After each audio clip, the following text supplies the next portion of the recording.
No.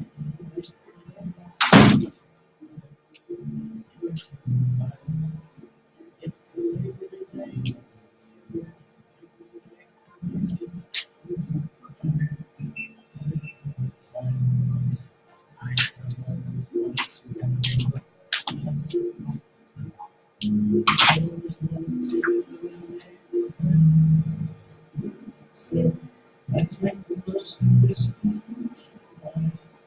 Since we did it, myself. Be mine.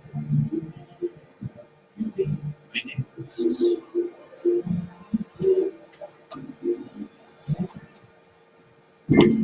You be my neighbor. It was 1968 when Mr. Rogers first posed the question, "Won't you be my neighbor?" And in doing so, he entered the door of his set and living rooms across America, set out to inspire America's youth for generations to come. But today, I'd like to ask a few different questions. First, who is the man behind the cardigan? Second, how did this everyman rise to television prominence? And lastly, what is the legacy of the man who taught us all to be more neighbor?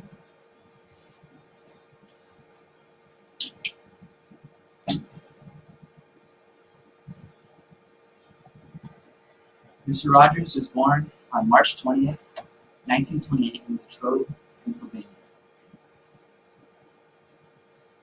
And, according to the 2018 documentary, "Won't You Be My Neighbor," Mr. Rogers was a bit of a shy kid. He was overweight and introverted. He also, from a young age, took to playing piano and singing tunes. While during his childhood, he was also often sought after by bullies and was often picked on. So during this time, he was often in his own little fantasy world with his stuffed animals in his controlled stall. He would eventually make friends, one of those friends being the captain of his high school's football team. During high school, Mr. Rogers was very involved in extracurricular activities. He was president of the student council, was a member of National Honor Society, and editor-in-chief of his yearbook. During college, he attended Dartmouth College and Rollins College, and eventually would earn a bachelor's degree in music composition. In 1963, he graduated from Pittsburgh Theological Seminary and became an ordained minister in the United Presbyterian Church. Before that, however, he met his future wife, Sarah Joanne Bird, and whom he married in 1952 until his death in 2003. They would have 2 kids, John and James Rogers.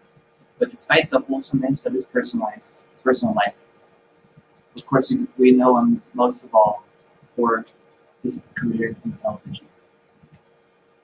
Seeing the violence and bad behavior early children's television had to offer, Mr. Rogers, wanting to change the status quo, thought of television as an instrument to nurture those who would watch and listen.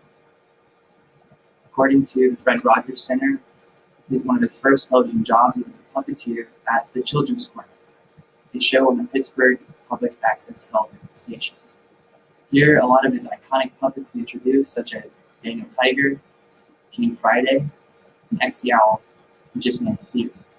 He would eventually get his own show at that same Pittsburgh station that we know today as Mr. Rogers' Neighborhood. Mr. Rogers' Neighborhood, rooted in the ideals of optimism and patience, ran for 895 show episodes from 1968 to 2001. At the show's peak, 8% of all U.S. households tuned in to Mr. Rogers' Neighborhood.